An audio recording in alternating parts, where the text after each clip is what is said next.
ባሳለፍነው ሳምንት አርሰናል በሰሜን ለንደን ደርቢ ቶተናምን ካሸነፈ በኋላ የአርሰናል ተጫዋቾች አንድ ስካርፍ ይዘው ተስተውለው ነበር።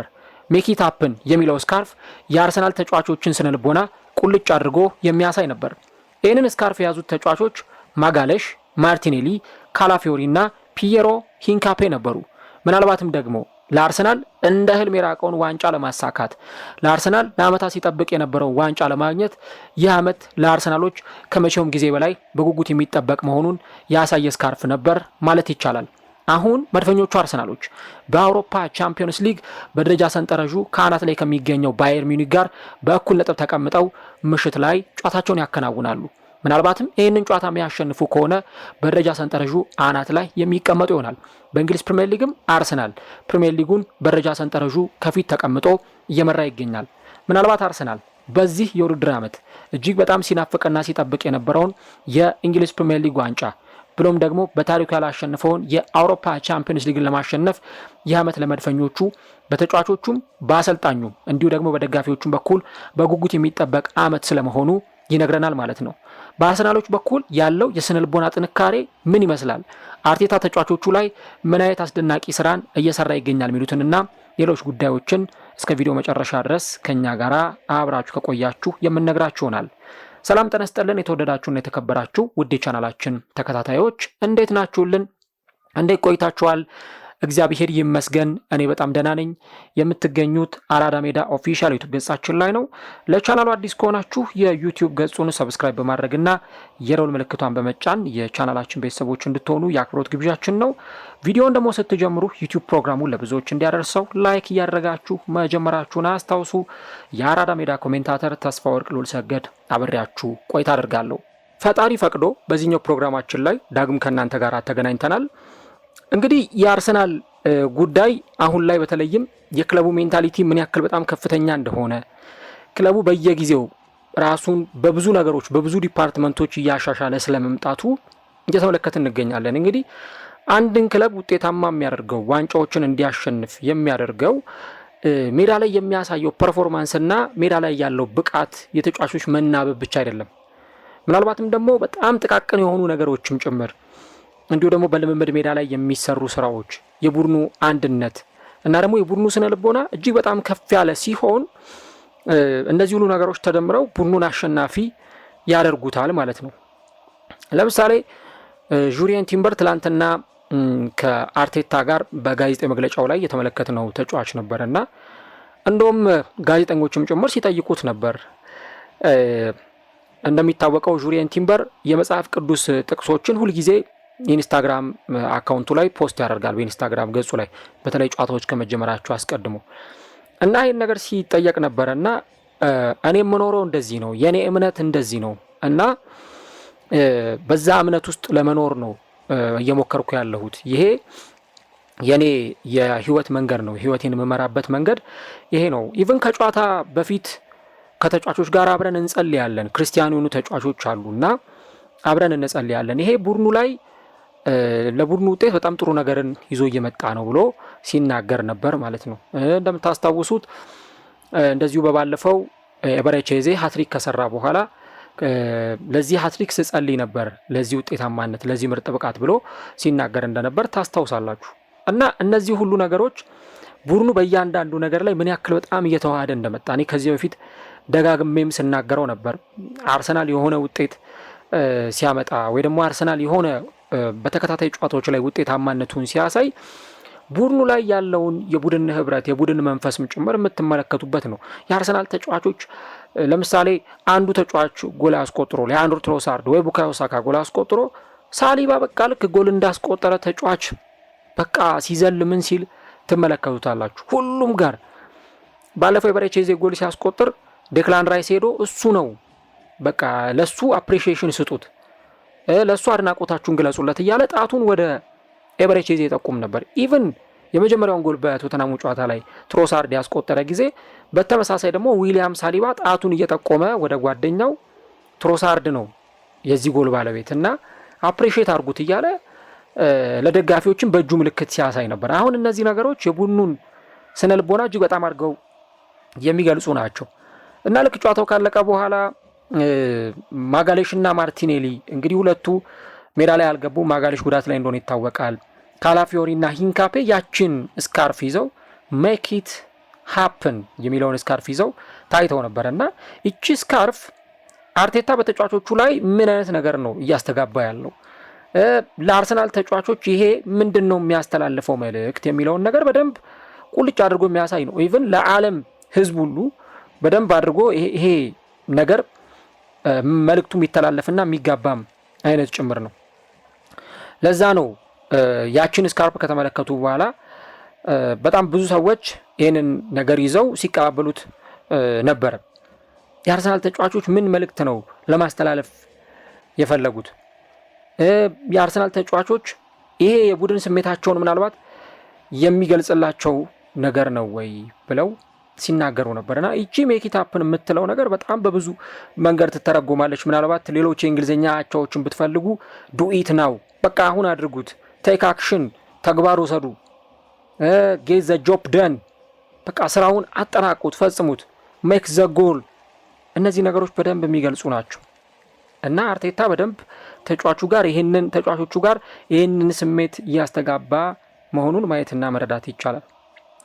እንግዲህ በባለፈው አርሰናሎች የሆነ አይነት በጣም የተለየ ድባብ ኤምሬትስ ስታዲየም ላይ ደግሰው ነበር ተጫዋቾቻቸውን የተቀበሏቸው ቲፎ አዘጋጅተው። ከዚህ በተጨማሪ ደግሞ ሜዳውን በቃ ነበልባል አድርገው ነው ተጫዋቾቻቸውን የተቀበሉ የነበረው። ይሄ ያለምንም ምክንያት ይሆን አይደለም። ከዚህ በፊትም ተናግሬው አውቃለሁ ይመስለኛል፣ እናንተም ሰምታችሁታል ብዬ አስባለሁ። እና እንደውም ምንድን ነው የሚባለው እዛው ሰሜን ለንደን አካባቢ አርሰን ቬንገር ኤምሬትስን አስገነቡ፣ አርሰን ቬንገር ኤምሬትስን ሰሩ፣ አርቴታ ደግሞ ኤምሬትስ ስታዲየምን መብራቶችን ጨመረና አስዋበው፣ ዲኮር አደረገው የሚል ነገር እዛው ሰሜን ለንደን አካባቢ ይነገራል። ይሄ ያለምንም ምክንያት የሆነ ነገር አይደለም። የአርሰናል ተጫዋቾች አሁን ኤምሬትስ እኮ ለምሳሌ የሆነ ዓመት ላይ በተለይ በቃ በጣም ደመቀዝቃዛ የሆኑ ደጋፊዎች የነበሩበት አንዳንድ ጨዋታዎች ላይ ካልሆነ አናስታውስም። ኤምሬትስ በጣም ሞቅ ያለ ድባብ የምንመለከትበት አልነበረም። ተጋጣሚዎች እየመጡ በቀላሉ የሚያሸንፉበት ሜዳ ሲሆን ተመልክተናል። አሁን ግን በፍጹም ያ ነገር አይደለም። አሁን የአርሰናል ስታዲየም እጅግ በጣም ሞቅ ያለ ድባብ የምንመለከትበት የደጋፊው ህብረት ተጫዋቾቹ ጋር የሚጋባ የሚነዝር ስሜት ያለው። ለዛ እኮ ነው ባለፈው እንደውም የአርሰናል ተጫዋቾችም ምን ሲሉ ነበረ፣ እንዲህ አይነት አትሞስፌር በጣም ኤምሬትስ ላይ መመልከት እጅግ በጣም የሚያስደስት ነገር ነው ብለው ሲናገሩ እንደነበር አይተናል፣ ተመልክተናል ማለት ነው። እና አርቴታም ከዛ በኋላ ልክ ጨዋታው ከተጠናቀቀ በኋላም እንደዚሁ የራሱን የሆነ ሀሳቦች ሲሰጥ ነበረ። ባለፈው አመት ሪያል ማድሪድን ካሸነፈ በኋላ ነው ሜክ ኢት ሃፕን የሚለውን ቃል የተናገረ የነበረው። በቃ ልክ ሪያል ማድሪድን ያንን 3-0 ጨዋታ ካሸነፈ በኋላ አሁን ይህን ነገር ማሳካት የምንችልበት ጊዜ ነው ብሎ ነበር አስተያየቱን የሰጠው።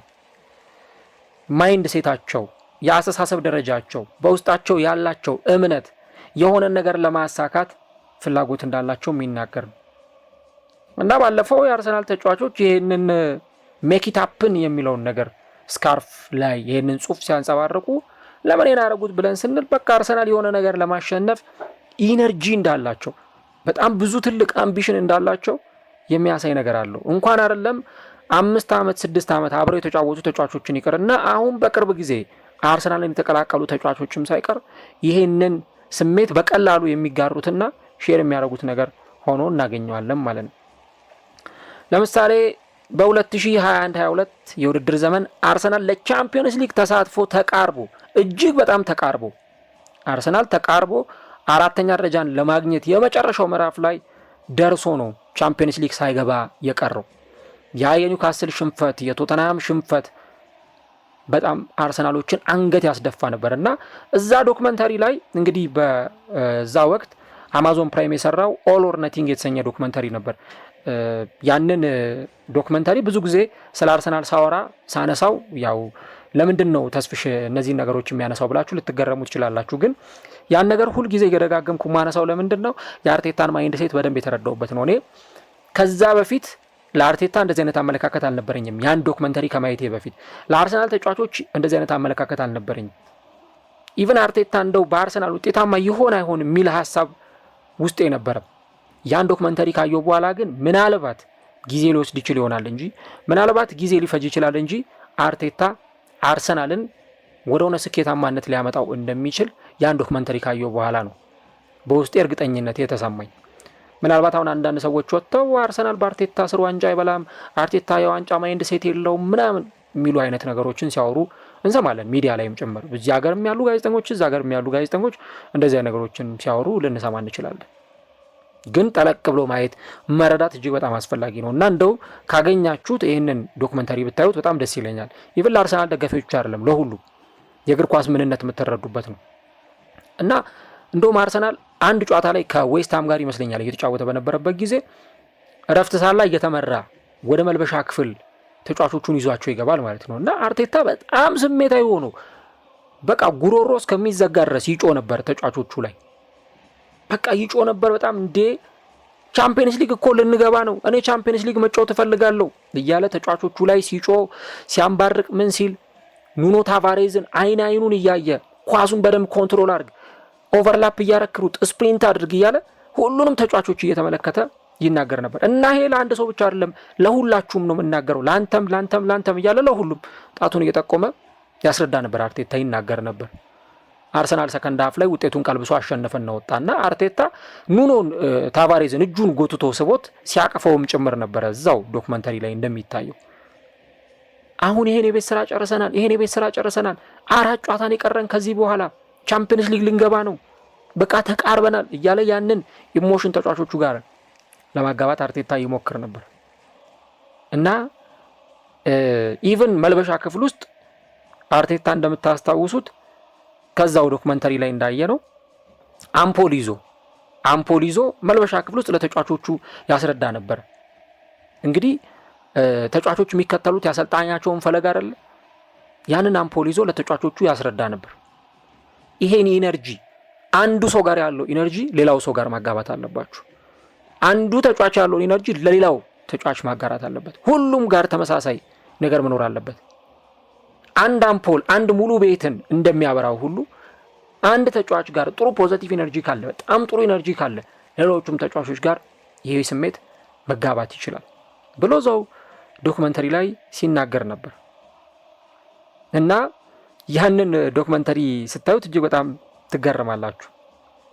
እና ሁሉንም እጅ ለእጅ ተያያዙ፣ እጅ ለእጅ ተቃቀፉ ብሎ እጅ ለእጅ ካያያዛቸው ምናምን በኋላ ይሄንን ኢነርጂ ሁሉም ሼር እንዲያደርገው ሁሉም እንዲጋራው እፈልጋለሁ ብሎ ነበር። አርቴታ እንግዲህ ይሄንን ስሜት ተጫዋቾቹ ጋር ለማጋባት ሙከራ ያደረገ የነበረው እና በጣም ልዩ ነው ያለው ስሜት። እንግዲህ ተጫዋቾቹን አንድ ላይ በማስተሳሰር አንድ ላይ የሆነ ስሜት ውስጥ እንዲገቡ በማድረግ በየአመቱ ውጤት ለማምጣት ነው አርሰናል እየለፋ የሚገኙ። እዛው ዶክመንተሪ ላይ ምን ይታያል? አርሰናል ከሊቨርፑል ጋር ሊጫወት ጥቂት ቀናት ሲቀሩት አርቴታ you will never walk alone የሚለውን የሊቨርፑልን ህብረ ዜማ በስፒከር ከፈተና አሁን ያላችሁት አንፊልድ ሮድ ላይ ነው፣ ይሄንን አስቡ እና አሁን ሌትስ ጎ ተጫወቱ ሲላቸው ነበር። አርሰናል አንፊልድ ላይ ካሸነፈ በጣም ረጅም ጊዜ ሆኖታል። አሁንም ድረስ በፕሪሚየር ሊግ አንፊልድ ላይ ሄዶ ማሸነፍ አልቻለም እና 10 ምናምን ዓመት ኦልሞስት 13-14 ዓመት ሆኖታል አንፊልድ ላይ ካሸነፈ እና ያንን ስሜት ለመቀልበስ ነበረ የሊቨርፑሎችን ህብረ ዜማ will never walk alone ከፍቶ አሁን አንፊልድ ላይ እንዳላችሁ አስቡ፣ አሁን ያላችሁት ሊቨርፑል ስታዲየም ላይ ነው፣ ያንን ኮንሲደር እያደረጋችሁ ተጫወቱ ብሎ ያንን ነገር ለማድረግ አርቴታ ሙከራ ያደረገ የነበረው። አንዳንዶች በእርግጥ ሲሳለቁበት ነበረ ያንን ዶክመንተሪ ካዩ በኋላ። ግን አርቴታ የተጫዋቾቹ ስነ ልቦና እንዴት ከፍ እንዲል ለማድረግ ሙከራ እንዳለው እጅግ በጣም የሚያሳይ ነው ማለት ነው። እና ከዚሁ ጋር ተያይዞ እዛው ዶክመንተሪ ላይ የዛሬ 4 ዓመት 5 ዓመት በተለቀቀው ዶክመንተሪ ላይ በጣም ብዙ ነገሮችን ታያላችሁ። ብቻ በቲም ስለሚወስኑት ውሳኔ፣ በእያንዳንዱ ነገር ላይ ምን ያክል ኮሚትድ እንደሆኑ፣ ለተጫዋቾች ዲሲፕሊን ቅድሚያ እንደሚሰጡ። ፒየር-ኤመሪክ ኦባሜያንግ ወደ በቤተሰብ ጉዳይ እሄዳለሁ ብሎ የአርሰናል አምበል ነበር እና በቤተሰብ ጉዳይ አስፈቅዶ ከሄደ በኋላ መምጣት ከሚገባው ቀን 1 ቀን አርፍዶ ነበር የመጣው እና በአርሰናል ቅጣት ተጣለበት። ቅጣት ተጥሎበት እንዳይጫወት ተደርጎ ተቀጥቶ እያለ ግን ተጫዋቹ ሌላ ጥፋት ደግሞ ማጥፋቱን ኤዱና አርቴታ ሰሙ ማለት ነው። በስልክ ተደወለና ተነገራቸው። ኦባሚያንግ ከሌላ ክለብ ጋር እየተደራደረ ነው፣ ከባርሴሎና ጋር እየተደራደረ ነው ተብሎ ተነገራቸው። ከዛ በኋላ አርቴታ ቆራጥ ውሳኔ ነው የወሰነው። ኦባሚያንግ ከክለቡ ወጣ። አርቴታ መልበሻ ክፍል ውስጥ ካሁን በኋላ ፒየር-ኤመሪክ ኦባሚያንግ የአርሰናል አምበል አይደለም፣ ከዚህ በኋላ አርሰናልን በአምበልነት የሚመራው ማርቲን ኦዴጋርድ ነው ብሎ እዛው መልበሻ ክፍል ውስጥ ነበር ተጫዋቾቹ የነገራቸው ማለት ነው። እና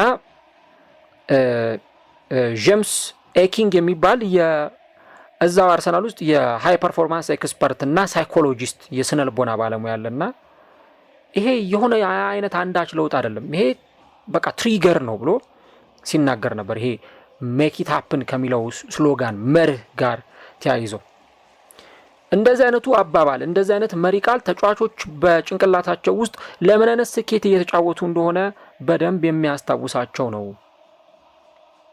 እና ያንን እነሱ ያልሆኑትን ነገር ሳይሆን በትክክል የሆኑትን ነገር እንዲያደርጉ የሚያስችላቸው ነው እና እያንዳንዱ ነገር ኤግዚስት እስካደረገ ድረስ እንደዚህ አይነት ነገሮችን መጠቀም የሚሰራ ነው ብሎ ሲናገር ነበር።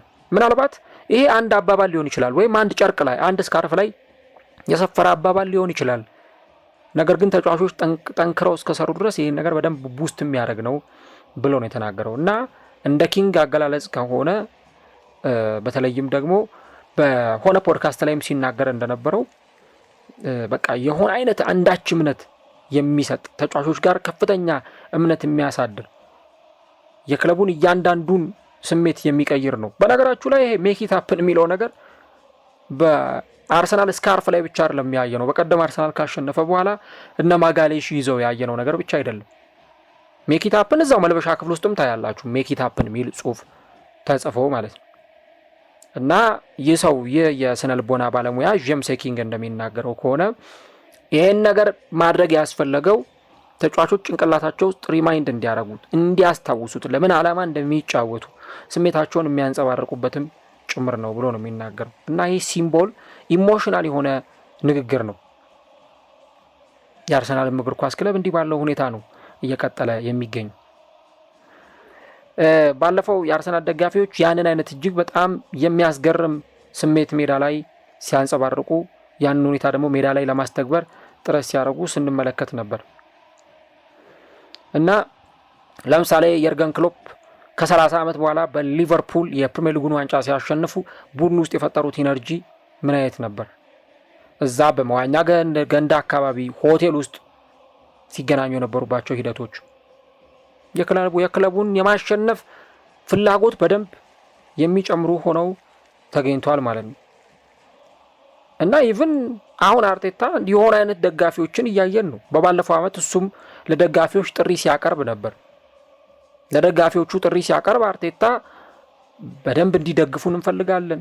ከሪያል ማድሪድ ጨዋታ ጋር ተያይዞ የሪያል ማድሪድ ዛቻ እንኳን አልበገራቸውም።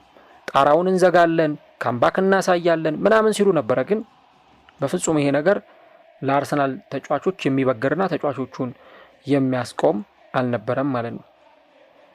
ከዚህ በተጨማሪ የቀድሞ የእንግሊዝ ክሪኬተር የሆነውና አሁን ፊቱን ወደ ስነልቦና ባለሙያነት ወደ ሳይኮሎጂስትነት ያዞረው ጄሬሚ ስኔፕ እንዲህ አይነቶቹን ጉዳዮችን በማስመልከት በተለይ እንደዚህ አይነት የሆኑ ስሎጋኖችን ቃላቶችን መጠቀም ተጫዋቾችን እጅግ በጣም ለሚያስገርም ስሜት እንደሚያበቃቸው ለውጤታማነት ለህብረት እንደሚያበቃቸው ይናገራል እና ለምሳሌ አርቴታ ያንን የአምፖል መብራት መልበሻ ክፍል ውስጥ ተጠቅመው ተጫዋቾቹን ለማስረዳት መሞከሩ ተጫዋቾችን እንደዚህ አይነት ነገር ላይ በጣም ኪዩሪየስ እንዲሆኑ ንቁ እንዲሆኑ ለማድረግ አንዳንዴ እንደዚህ አይነት ነገሮች አስፈላጊ ናቸው ይላል የስነ ልቦና ባለሙያ ሲናገር። አርቴታ እኮ ወደ አርሰናል ሲመጣ አርሰናል ፍርስርሱ የወጣ ቡድን በቃ አንድ ፍርስራሽ ላይ የተበተነ እንደ ጉም የሚተን ነገር አድርጋችሁ ልታስቡ ትችላላችሁ። አሁን ግን የአርሰናል ተጫዋቾች ሽንፈት ምን እንደሆነ እንዲያውቁ እንዲረዱ እኔ ሻምፒዮንሺፕ ባለ ቡድን መሸነፍ አልፈልግም እያለ ለተጫዋቾቹ ያንን ስሜት ሲነግራቸው ነበር። አሁን እኮ አርሰናል በፕሪሚየር ሊግ በአመት 3 እና 4 ጨዋታ ቢሸነፍ ነው። ይሄ በፊት እንደነበረው 8 ጨዋታ 10 ጨዋታ 12 ጨዋታ የሚሸነፍ ቡድንም አይደለም። በዛ ቢባል አርሰናል አቻ ቢወጣ ነው እንደው የከፋ ውጤት ከተባለ ራሱ። እና ስኔፕ እንደሚገልጸው እንደዚህ አይነት ታሪኮች ኢቨን አንዳንድ ኤክስተርናል ኬዝ ኦፍ ስተዲዎች የተጫዋቾቹን ክሬቲቪቲ እንደሚጨምሩና ተጫዋቾችን አይምሯቸውን ፍሬሽ እንደሚያደርግላቸውም ጭምር ይናገራል። እና ተጫዋቾቹ በእንዲህ አይነት ስሜት ውስጥ እንዲጫወቱ አርቴታ መፈለጉ ያለ አንዳች ነገር የመጣ አይደለም። የርገን ክሎፕ ለምሳሌ ተጨማሪ ነገሮችን ሲያደርጉ ነበር በሊቨርፑል ከ30 ዓመታት በኋላ ዋንጫ ባሸነፉ ጊዜ። አሁንም ደግሞ አርቴታ ተጫዋቾቹ ጋር ይህን ነገር እያደረገ ነው የሚገኘው። አሰልጣኞቹም ተመሳሳይ የሆነ አይነት ነገር ሊያደርጉ ይችላሉ። በተለይ ክለቡ ውጤት እንዲያመጣ የሚፈልጉ ከሆነ ይሄ ስኔፕ የተባለውም ሰው ኢንሳይድ ዘ ማይንድ ኦፍ ቻምፒየንስ በተባለው ፖድካስት ላይ ቀርቦ የተናገረው ይህንኑ ነገር ነው። ምናልባት አንዳንድ ፍርሃቶችን ለመሸፈን ተጫዋቾች የሆኑ ዘዴዎችን ሊጠቀሙ ይችላሉ። ግን ደግሞ ከደጋፊዎች ጋር በሚኖራቸው ቆይታ የሊደርሺፕ የመሪነት ኳሊቲዎችን፣ መሳሪያዎችን፣ መርሆችን ይጠቀማሉ። አርሰናል ልክ ሌስተር ሲቲን ከሌስተር ሲቲ ጋር በተደረገው ጨዋታ ላይ ጨዋታው 2-0 ከተጠናቀቀ በኋላ ጥቅምት 2021 ላይ እንግዲህ አርቴታ ያንን የአምፖል እዛው መልበሻ ክፍል ውስጥ ለተጫዋቾቹ ይዞ ሲያሳይ የነበረውን ሁኔታ ብትመለከቱ የፔርሜሪክ ኦባሚያንግ ወጥቶ ሲያደርግ የነበረውን ነገር ምናምን ታያላችሁ። አርሰናል ላይ ደግሞ የሚሳለቁ ሰዎች፣ ሚዲያው ላይ በጣም ብዙ የሚሉ ሰዎች እናያለን። አስታውሳለሁ አርሰናል የዛሬ 2 ዓመት አምና ሳይሆን ካቻምና ማለት ነው ሊቨርፑልን ኤምሬትስ ላይ 3-1 ሲያሸንፍ በቃ የአርሰናል ተጫዋቾች ቀልባቸው እስኪጠፋ ድረስ ሲጨፍሩ ነበር። በቃ ቀልባቸው እስኪጠፋ ድረስ ደስታቸውን ሲገልጹ ነበር። ኦዴጋርድ ካሜራውን ተቀብሎ ካሜራማኑን ፎቶ ሲያነሳ ምናምን ነበር። ከዛ ፐንዲቶቹ ግራ ገባቸው። የቀድሞ እግር ኳስ ተጫዋቾች አሁን ተንታኞ ነው የሚሰሩትና እንዲህ ምንድነው የአርሰናል ተጫዋቾች ዋንጫ እንደበላ ተጫዋች እንደዚህ ሰለብሬት የሚያደርጉት ደስታቸውን የሚገልጹት ምናምን ሲሉ ነበር። ከዛ ግን ምላሾቹ ደግሞ የሚገርሙ። ለምሳሌ ሊቨርፑል የርገን ክሎፕ በመጡ ጊዜ ዋትፎርድን ሲያሸንፉ እንኳን ሳይቀር ደስታቸውን ይገልጹ ነበር፣ ሰለብሬት ያደርጉ ነበር። ከዛ ሊቨርፑል ስንት ዋንጫዎችን እንዳሸነፈ ያው ሁላችሁም የምታውቁት ነው። ምንም የቀረው ነገር የለም። የዓለም የክለቦች ዋንጫ በሉት፣ ሱፐር ካፕ በሉት፣ ቻምፒየንስ ሊግ፣ ፕሪሚየር ሊግ፣ ኤፍኤ ካፕ፣ ካራቦ ካፕ ሁሉንም ዋንጫ ነው ጥርግርግ አድርጎ የወሰደው ክለቡ። እና አሁን አርሰናል የሚገርም ትራክ ላይ እንደሆነ በቃ ምንም አመንም አላመንም አርሰናል አሁን የሆነ ስኬት ላይ እየተንደረደረ ነው። ምናልባት የራሳቸው አይዲዮሎጂ ጠልፎ ካልጣላቸው በስተቀር አሁን አርሰናል እየተጓዘ ያለበት ጉዞ እመኑም አትመኑም ዘንድሮም የሚቀጥለውም ዓመት የዛሬም 3 ዓመት አርሰናል የሆነ ፕሪሚየር ሊግ፣ ቻምፒየንስ ሊግ ትልልቅ ዋንጫዎችን በዋንጫ መረደሪያው ላይ ለማስቀመጥ የሚያስችል ስነልቦናና ሜንታሊቲ ላይ ነው የሚገኙ። እና አርቴታ መልበሻ ክፍል ውስጥ ይገባና እስቲ ሁላችሁም አንዴ አይናችሁን ጨፍኑ፣ ከዛ ሁላችሁም እጅ ለእጅ ተጨባበጡ፣ ከዛ አሁን አንድ ነገር እንትላላችሁ፣ 2 ቀናት እረፍት ነን፣ 2 ቀናት እረፍት ነን፣ 2 days off እያላችሁ በሉ ይላቸው ነበር አርቴታ። አርቴታ ከተጫዋቾቹ ጋር ሲሳሳቅ ምን ሲል ምናምን ታዩታላችሁ። ከዛ ደግሞ በጣም የተለየ አይነት አስተሳሰብ ተጫዋቾቹ ጋር ለማምጣት ሲሞክር እንመለከቷለን። ይሄ ኪንግ የሚባለውም ሰው የሚናገረው ይህንኑ ነገር። አንዳንድ ተጫዋቾች አሉ ፊሎሶፊ የማይገዛቸው በስነ ልቦና ረገድ እንደዚህ አይነት ተጫዋቾች አሉ። ተጫዋቾቹ ምንድነው የሚገዙት ስትሉ ፕሩፍ ነው፣ ማረጋገጫ ነው። በቃ ተግባራዊ ነገር ነው የሚፈልጉት።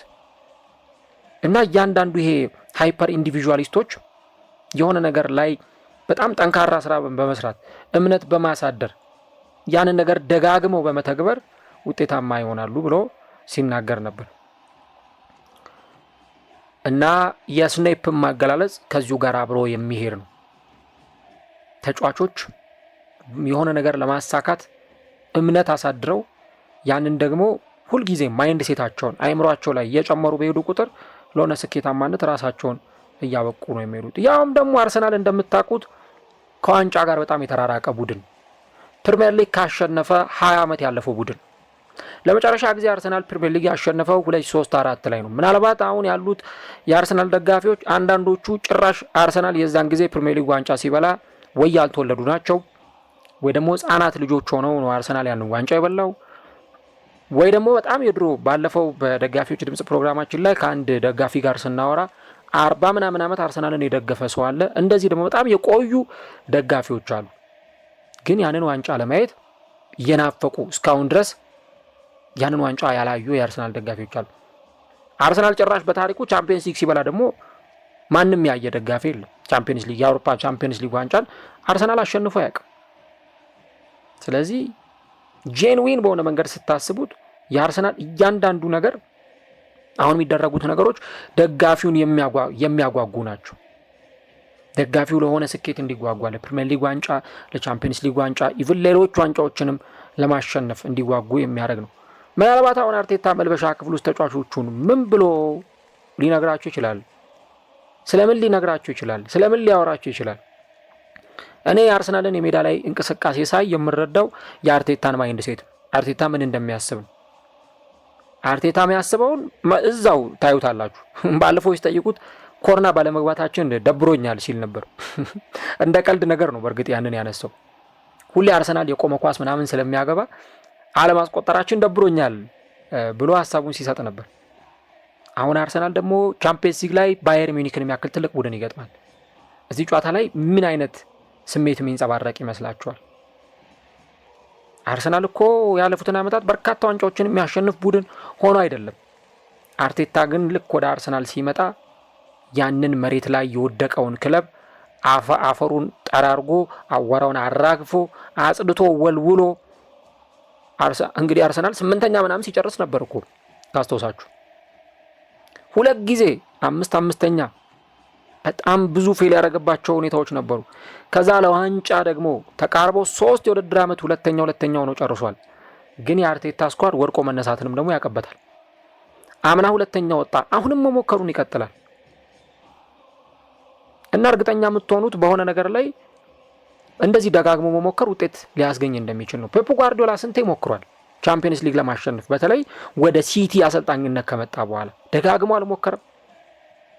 ሲወድቅ ሲነሳ፣ ፋይናል ሲደርስ በቼልሲ ሲሸነፍ፣ ግማሽ ፍጻሜ ሲደርስ ሲወድቅ፣ ወይ በሪያል ማድሪድ ወይ በሆነ ቡድን ሲሸነፍ ሲሞክር አሁንም ከውድቀቱ ሲማር መጨረሻ ላይ ግን የሚፈልገው ስቴጅ ላይ ደርሷል። በዛ ላይ ደግሞ ክለቡ አርሰናል ነው።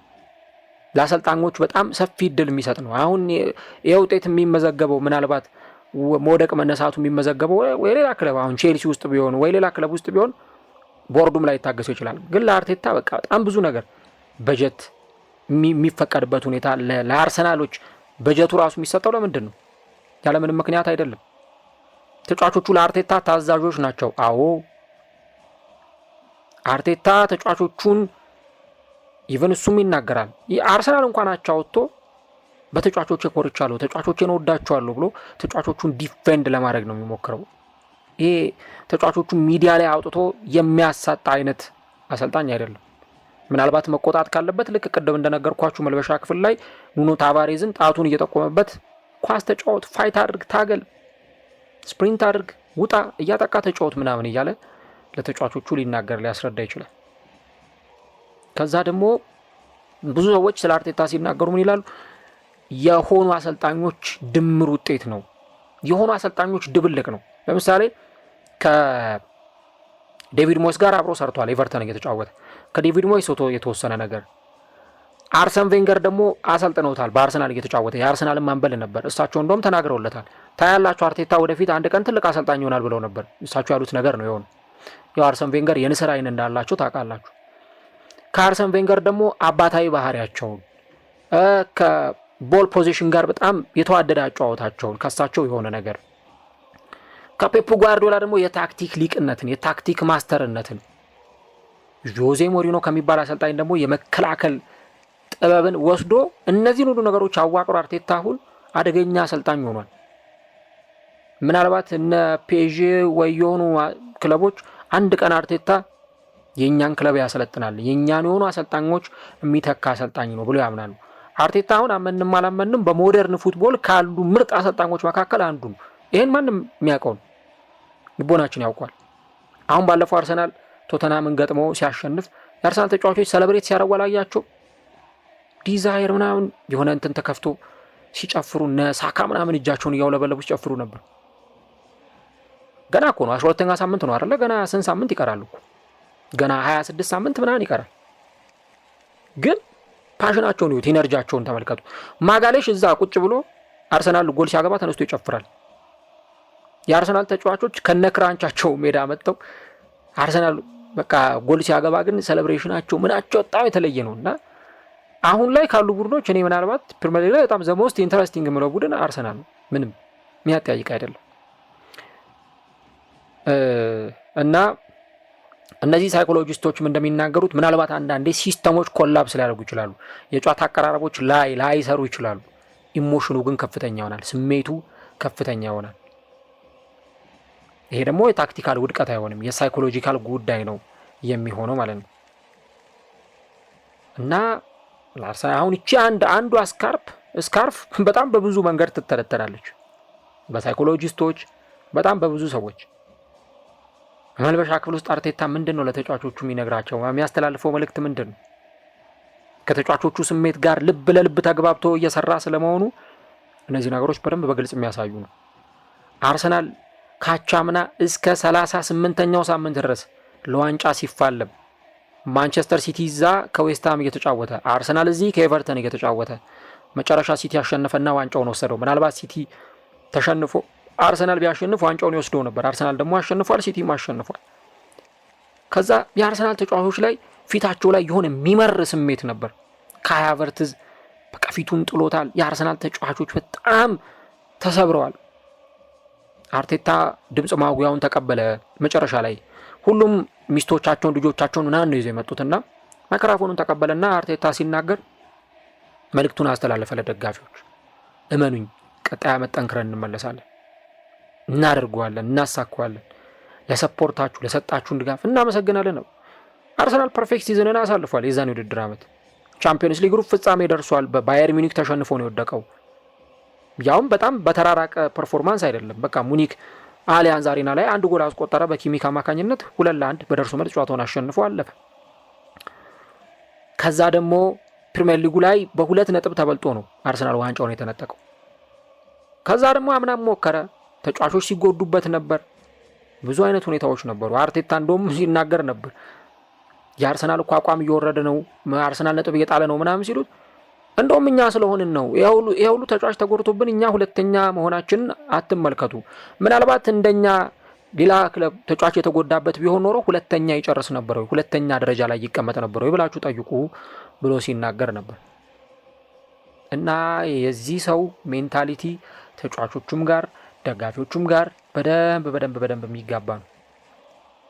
አሁን አርሰናል ዘንድሮ ስለሆነ ዋንጫ እያሰበ ሲዝኑን ማድረጉን ቀጥሏል። በቃ ስለሆነ ስኬት ቻምፒየንስ ሊግ አሸንፎ ያቅም አይደለ? ቻምፒየንስ ሊግ ስለማሸነፍ ለዛ ነው እኮ ትናንትና ጋዜጣዊ መግለጫ ላይ ሲጠይቁት የአውሮፓ ምርጥ ቡድን ነን፣ ግን ቻምፒየንስ ሊግ ደግሞ ማሸነፍ አለብን። እስከዛሬ አሸንፈን አናውቅም። ባየር ሚኒክ 6 ጊዜ አሸንፏል ቻምፒየንስ ሊግ። ከነ ሪያል ማድሪድ ጋር ስማችንን ማስጠራት ከፈለግን ዋንጫ ማንሳት አለ። አሁን አርሰናል የሆነ ስቴፕ እያደገ እድገቱ ጣራ ላይ ደርሷል። ለምሳሌ አምና ካራቦ ካፕ ግማሽ ፍጻሜ ደረሰ። አስቡት 2 ጨዋታ በደርሶ መልስ በኒውካስል ተሸነፈ እንጂ ፋይናል ደርሶ ከሊቨርፑል ጋር ሲጫወት የምናየው አርሰናልን ነበር።